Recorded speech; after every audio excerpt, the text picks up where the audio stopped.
Problema ba kayo sa kanin nyo na lagi napapanis? Isasayang sa umaga, pagdating ng hapong panis na, kahit mamahalin ang yung bigas. May isa akong ituturong tip para maiwasan nyo ito.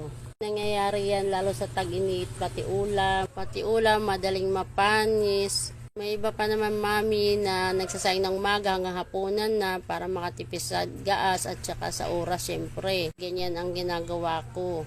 Lalo kapag umaalis ako para mga anak ko may pagkain na sila, ulam na lang. Ngayon, hindi pwedeng magsayang kahit isang butil. Ang ginagawa ko pag napapanisan, hinugasan ko muna maigi yung panis na kanin, binibilad ko at piniprito ko at ginagawa kong pa-fry. Hugasan na ang bigas, itong ginagawa ko, nagpapatak ako ng isang kutsaritang suka dun sa isasaing na bigas o sa ibabaw ng tubig bago to isalang.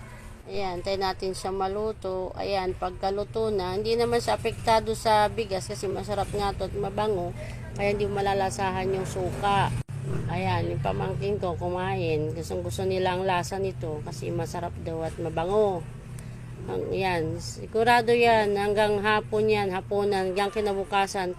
Walang kapawis-pawis yung kaldero ninyo sa loob, walang kamuis-muis at hindi yan napapanis hanggang kinabukasan. Sinasangag pa namin yung kanin pag may natira. Ayan.